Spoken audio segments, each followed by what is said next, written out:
আসসালামু আলাইকুম, আমি নুসরাত জাহান। যমুনা নিউজ 24 নিউজ চ্যানেলে আপনাকে স্বাগত। শুরুতেই জানাবো আজকের গুরুত্বপূর্ণ আপডেট সংবাদগুলোর শিরোনাম। ইরান সেনাবাহিনীর হুঁশিয়ার, যুক্তরাষ্ট্র নৌ অবরোধ তুলে না নিলে নজিরবিহীন পদক্ষেপ নেবে তেহরান। বিশ্ববাজারে তেলের দাম বেড়ে $122, 4 বছরে সর্বোচ্চ। ইরানের $500 মিলিয়ন ক্রিপ্টো সম্পদ জব্দ, স্কট বেসেন্ট। যুদ্ধবিরতি নিয়ে ট্রাম্প ও পুতিনের 1.5 ঘণ্টা ফোনালাপ। ইরানের ইউরেনিয়াম ইস্যুতে পুতিন যুক্তরাষ্ট্রকে সহায়তা করতে চান, ট্রাম্প। জব্দ ইরানি জাহাজের 6 ক্রুকে ছেড়ে দিল যুক্তরাষ্ট্র। পটুয়াখালীতে যুবকের মরদেহ উদ্ধার, রুমমেট পলাতক। সাতক্ষীরায় কেমিক্যাল দিয়ে পাকানো 9,000 কেজি আম ধ্বংস। এই ছিল আজকের আলোচিত সংবাদ শিরোনামগুলো। এখন বিস্তারিত সংবাদে আসছি, তবে তার আগে অনুরোধ রইল প্রতিদিনের আপডেট সংবাদগুলো সবার আগে পেতে ভিডিওটিতে একটি লাইক দিয়ে চ্যানেলটি সাবস্ক্রাইব করুন এবং কমেন্টে জানিয়ে দিন আপনি কোন জায়গা বা কোন দেশ থেকে আমাদের সংবাদগুলো দেখছেন।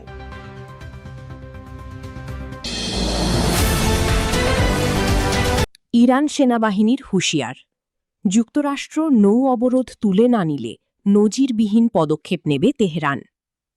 যুক্তরাষ্ট্র যদি হরমুজ প্রণালী ঘিরে আরোপিত নৌ অবরোধ তুলে না নেয়, তবে তেহরান নজিরবিহীন পদক্ষেপ নিতে বাধ্য হবে বলে হুঁশিয়ারি দিয়েছে ইরানের সেনাবাহিনী।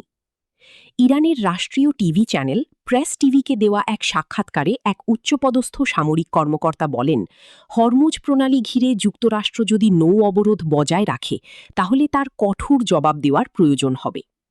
তিনি দাবি করেন, সাম্প্রতিক সংঘাতগুলোতে ইরান প্রমাণ করেছে যুক্তরাষ্ট্র আর কোনো নিষ্ক্রিয় বা সহজে অনুমানযোগ্য প্রতিপক্ষ নয়। তিনি আরও বলেন, এখন পর্যন্ত ইরান কূটনৈতিক সমাধানের পথ খোলা রাখতেই ধৈর্য ধারণ করেছে, যাতে ওয়াশিংটন তেহরানের শর্তগুলো বিবেচনা করে এবং স্থায়ী সমাধানের পথে এগিয়ে আসে। তবে যুক্তরাষ্ট্র যদি একগুঁইমি ও ভ্রান্তি নীতিতে অটল থাকে এবং ইরানের শর্ত প্রত্যাখ্যান করে, তাহলে এই নৌ অবরোধের বিরুদ্ধে ভিন্নধর্মী জবাব দেওয়া হবে বলে সতর্ক করেন তিনি। বিশ্ববাজারে তেলের দাম বেড়ে $122, 4 বছরে সর্বোচ্চ। ইরান ও যুক্তরাষ্ট্রের মধ্যে চলমান উত্তেজনার কারণে আন্তর্জাতিক বাজারে অপরিশোধিত তেলের দাম 4 বছরের মধ্যে সর্বোচ্চ পর্যায়ে পৌঁছেছে। মার্কিন প্রেসিডেন্ট ডোনাল্ড ট্রাম্পের নৌ অবরোধ কয়েক মাস স্থায়ী হতে পারে এমন হুঁশিয়ারির পর বুধবার 29 এপ্রিল ব্রেন্ট ক্রুডের দাম দ্রুত বেড়ে যায়, খবর বিবিসির। এক পর্যায়ে ব্রেন্ট ক্রুড অয়েলের দাম 8% বেড়ে ব্যারেল প্রতি $122 পৌঁছে যায়, যা 2022 সালের পর সর্বোচ্চ। জানা যায়, যুক্তরাষ্ট্রের প্রেসিডেন্ট ডোনাল্ড ট্রাম্প হোয়াইট হাউসে শেভরনের প্রধান নির্বাহী সহ বড় জ্বালানি কোম্পানির নেতাদের সঙ্গে বৈঠক করেন। সেখানে মার্কিন ভোক্তাদের ওপর প্রভাব কমানো এবং তেল গ্যাস সরবরাহ পরিস্থিতি নিয়ে আলোচনা হয়। এছাড়া ওয়াল স্ট্রিট জার্নালের এক প্রতিবেদনে বলা হয়, ইরানের বন্দরের উপর অবরোধ দীর্ঘায়িত করার প্রস্তুতি নিতে ট্রাম্প প্রশাসন তার উপদেষ্টাদের নির্দেশ দিয়েছেন। এর মাধ্যমে ইরানের অর্থনীতিতে চাপ সৃষ্টি করা হবে বলে ধারণা করা হচ্ছে। বিশ্লেষকদের মতে, সরবরাহ ব্যবস্থা দীর্ঘ সময় ব্যাহত হলে বিশ্বজুড়ে জ্বালানি তেলের পাশাপাশি নিত্যপণ্যের দামও উল্লেখযোগ্যভাবে বেড়ে যেতে পারে। একই সঙ্গে বিশ্ব অর্থনীতিতে বড় ধরনের চাপ সৃষ্টি হওয়ার আশঙ্কা রয়েছে। ইরানের $500 মিলিয়ন ক্রিপ্টো সম্পদ জব্দ, স্কট বেসেন্ট। যুক্তরাষ্ট্রের অর্থমন্ত্রী স্কট বেসেন্ট দাবি করেছেন যে ওয়াশিংটন ইরানের প্রায় $250 বিলিয়ন বা $50 কোটি সমমূল্যের ক্রিপ্টোকারেন্সি সম্পদ জব্দ করেছে। যুক্তরাষ্ট্রের অপারেশন ইকোনমিক ফিউরিয়ের প্রভাবে তেহরান সরকার বর্তমানে চরম সংকটের মুখে পড়েছে বলে জানিয়েছেন তিনি। বৃহস্পতিবার 30 এপ্রিল ফক্স নিউজকে দেওয়া এক সাক্ষাৎকারে বেসেন্ট বলেন, আমরা প্রায় $350 মিলিয়ন ক্রিপ্টো সম্পদ কবজায় নিতে সক্ষম হয়েছি এবং সম্প্রতি আরও $100 মিলিয়ন যুক্ত হয়েছে। সব মিলিয়ে আমরা এখন প্রায় $500 মিলিয়নের কাছাকাছি আছি। এর পাশাপাশি আমরা সব জায়গার ব্যাংক অ্যাকাউন্টগুলোও জব্দ করছি। তিনি আরও উল্লেখ করেন যে গত বছরের মার্চ মাসে প্রেসিডেন্ট ডোনাল্ড ট্রাম্প এই অর্থনৈতিক চাপ সৃষ্টির অভিযানের নির্দেশ দিয়েছিলেন এবং প্রায় ৩ সপ্তাহ আগে এই চাপ আরও বাড়ানোর আদেশ দেন। বর্তমানে যুক্তরাষ্ট্র ইরানের সঙ্গে সম্পর্ক ছিন্ন করার জন্য বিদেশি সরকার ও কোম্পানিগুলোর উপরও চাপ প্রয়োগ করছে। স্কট বেসেন্ট বলেন, যেসব দেশ ইরানি তেল কিনছে তাদের শিল্প ও ব্যাংকগুলোর ওপর সেকেন্ডারি স্যাংশন বা গৌণ নিষেধাজ্ঞা আরোপ করতেও ওয়াশিংটন প্রস্তুত। মার্কিন ট্রেজারি সেক্রেটারির মতে এই অর্থনৈতিক অভিযান এবং ইরানি বন্দরগুলোতে মার্কিন নৌ অবরোধ দেশটির অর্থনীতিতে স্থায়ী ক্ষত সৃষ্টি করবে।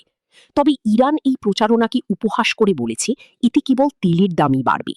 ইরানের পার্লামেন্ট স্পিকার মোহাম্মদ বাঘের গালিবাফ সামাজিক যোগাযোগ মাধ্যমে দেওয়া এক পোস্টে বেসেন্টের পরামর্শগুলোকে বাজে কথা হিসেবে অভিহিত করেছেন।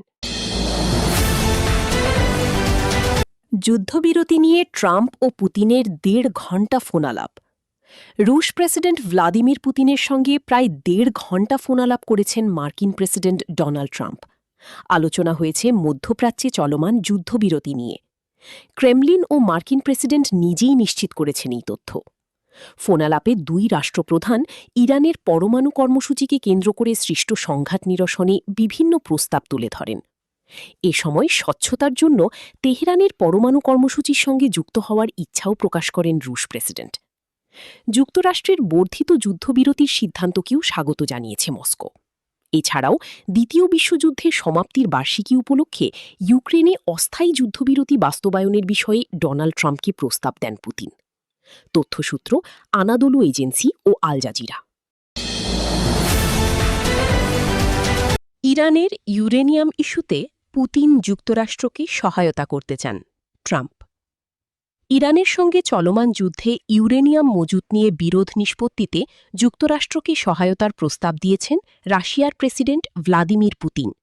বিশেষ করে ইরানের সমৃদ্ধ করা ইউরেনিয়ামের মজুত নিয়ে ওয়াশিংটনকে সহায়তা করতে চায় মস্কো। বুধবার ২৯ এপ্রিল রুশ প্রেসিডেন্ট ভ্লাদিমির পুতিন ও যুক্তরাষ্ট্রের প্রেসিডেন্ট ডোনাল্ড ট্রাম্পের মধ্যে টেলিফোনে প্রায় ১.৫ ঘণ্টা কথা হয়। সেখানেই পুতিন এমন আগ্রহ প্রকাশ করেন বলে নিশ্চিত করেছেন ট্রাম্পও। ওভাল অফিস থেকে দেওয়া এক সাক্ষাৎকারে ট্রাম্প বলেন, পুতিন সহায়তা করতে চান, কিন্তু আমি বলেছি আমাকে সহায়তা করার আগে আপনার নিজের যুদ্ধ শেষ করতে হবে। মার্কিন প্রেসিডেন্ট আরও জানান যে পুতিন ইউরেনিয়াম সমৃদ্ধকরণ নিয়ে চলা প্রক্রিয়ায় যুক্ত হতে চান এবং এই বিষয়ে তারা যুক্তরাষ্ট্রকে সহায়তা করতে পারেন। এর আগে প্রেসিডেন্ট ট্রাম্প জানান যে পুতিনের সঙ্গে তার খুবই ফলপ্রসূ আলোচনা হয়েছে এবং ইউক্রেন সংঘাতের একটি সমাধান দ্রুতই আসতে পারে বলে তিনি আশাবাদ ব্যক্ত করেন। জব্দ ইরানি জাহাজের ৬ ক্রুকে ছেড়ে দিল যুক্তরাষ্ট্র। জব্দকৃত ইরানি কার্গো জাহাজের ৬ ক্রুকে ছেড়ে দিয়েছে যুক্তরাষ্ট্র। বুধবার ২৯ এপ্রিল দেশে ফিরেছেন তারা। তথ্যটি নিশ্চিত করেছে ইরানের আধা সরকারি বার্তা সংস্থা তাসনিম। তবে নৌযানটির আরও ২২ জন ক্রু এখনও আটকা রয়েছেন যুক্তরাষ্ট্রে। ঠিক কবে নাগাদ মুক্তি পাবে তারা, সেই বিষয়ে কিছু জানা যায়নি। ইরান ঘিরে চলমান নৌ অবরোধ ভাঙার অভিযোগে ২০ এপ্রিল হরমুজ প্রণালী থেকে ক্রুসহ তুস্কা নামের জাহাজটি জব্দ করেছিল মার্কিন বাহিনী। নৌযানটিতে অভিযানও চালায় মার্কিন সেনারা। পটুয়াখালীতে যুবকের মরদেহ উদ্ধার, রুমমেট পলাতক। পটুয়াখালীতে ভাড়া বাসা থেকে ফয়সাল বাদশা নামের এক যুবকের মরদেহ উদ্ধার করেছে পুলিশ। বুধবার ২৯ এপ্রিল বিকেলে শহরের সবুজবাগ ১০ নং লেনের বাসা থেকে মরদেহটি উদ্ধার করা হয়। মৃত ফয়সাল বাদশা ওই এলাকার সফটবাইট প্রতিষ্ঠানের ম্যানেজার হিসাবে কর্মরত ছিল। সে বরগুনার পাথরঘাটা উপজেলার বাসিন্দা এবং পটুয়াখালী পলিটেকনিক ইনস্টিটিউটের কম্পিউটার সায়েন্স অ্যান্ড ইঞ্জিনিয়ারিং বিভাগের শিক্ষার্থী ছিল। পুলিশ তার লাশ ময়নাতদন্তের জন্য পটুয়াখালী ২৫০ শয্যা বিশিষ্ট হাসপাতাল মর্গে পাঠিয়েছে। এদিকে ঘটনার পর থেকে ফয়সাল বাদশার রুমমেট নাইমুল ইসলাম চয়ন পলাতক রয়েছে। চয়নও একই প্রতিষ্ঠানে ফয়সালের সহকারী হিসাবে কর্মরত ছিল। ফয়সালের সহকর্মীরা জানান, বুধবার সকাল থেকে ফয়সালের সাথে যোগাযোগ করে তার কোনো খোঁজ না পেয়ে বিকেলে সন্ধানের জন্য বাসায় যায়। সেখানে গিয়ে খাটের পাশে মেঝেতে ফয়সালকে পড়ে থাকতে দেখে পুলিশকে খবর দেয়। পরে পুলিশ এসে তার মরদেহ উদ্ধার করে। স্থানীয় সূত্র জানায়, মৃত ফয়সাল বাদশার বিরুদ্ধে প্রায় ৮ লাখ টাকা এবং পলাতক তার সহকারী নাইমুল ইসলাম চয়নের বিরুদ্ধে প্রায় ৫ লাখ টাকা আত্মসাতের অভিযোগ ছিল। নিয়মিত হিসাব পর্যালোচনার সময় এই অসঙ্গতি ধরা পড়লে কর্তৃপক্ষ তদন্ত শুরু করে এবং আত্মসাতের বিষয়টি নিশ্চিত হয়। প্রাথমিক জিজ্ঞাসাবাদে তারা দুজনেই অর্থ আত্মসাতের কথা স্বীকার করেছিলেন। প্রতিষ্ঠানের পক্ষ থেকে মানবিক কারণে তাদের বিরুদ্ধে তাৎক্ষণিক আইনি ব্যবস্থা না নিয়ে কিস্তিতে টাকা পরিশোধের সুযোগ দেওয়া হয়। তারা মালিকপক্ষের কাছে নিশ্চয়তা হিসাবে চেক ও স্ট্যাম্প জমা দিয়ে কর্মস্থলে বহাল ছিলেন। কিন্তু কিস্তিতে টাকা ফেরত দেওয়ার প্রতিশ্রুতি দিলেও হঠাৎ করেই তারা দুজনেই টালবাহানা করেন। পটুয়াখালী সদর থানার officer in charge OC Mohammad Moniruzzaman জানান, ময়নাতদন্তের রিপোর্ট পেলে মৃত্যুর প্রকৃত কারণ নিশ্চিত হওয়া যাবে। এছাড়া পলাতক চয়নের খোঁজে তথ্য প্রযুক্তির সহায়তা সহ বিভিন্ন পদক্ষেপ নিয়ে অভিযান অব্যাহত আছে। তিনি আরও জানান, এখন পর্যন্ত থানায় কেউ লিখিত অভিযোগ দেয়নি। অভিযোগ দিলে পরবর্তী আইনানুগ ব্যবস্থা গ্রহণ করা হবে। তবে মূল ঘটনা উদ্ঘাটনে কাজ করছে পুলিশ। সাতক্ষীরায় কেমিক্যাল দিয়ে পাকানো ৯,০০০ কেজি আম ধ্বংস। সাতক্ষীরায় কেমিক্যাল দিয়ে পাকানো ৯,০০০ কেজি এক ট্রাক অপরিপক্ক গোবিন্দভোগ আম ধ্বংস করা হয়েছে।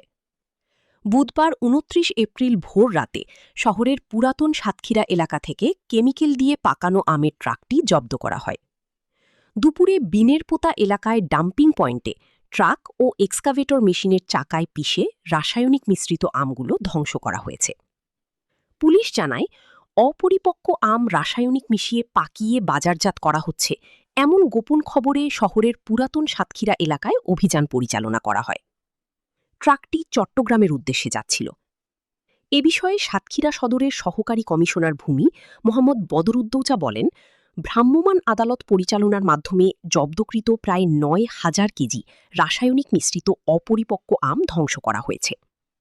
ব্যবসায়ীদের প্রতি বার্তা থাকবে, যারা অসাধু পন্থায় অপরিপক্ক আম বাজারজাত করার চেষ্টা করবে তাদের বিরুদ্ধে ব্যবস্থা নেওয়া হবে। এ ঘটনায় কাউকে আটক বা মামলা দায়ের করা হয়নি।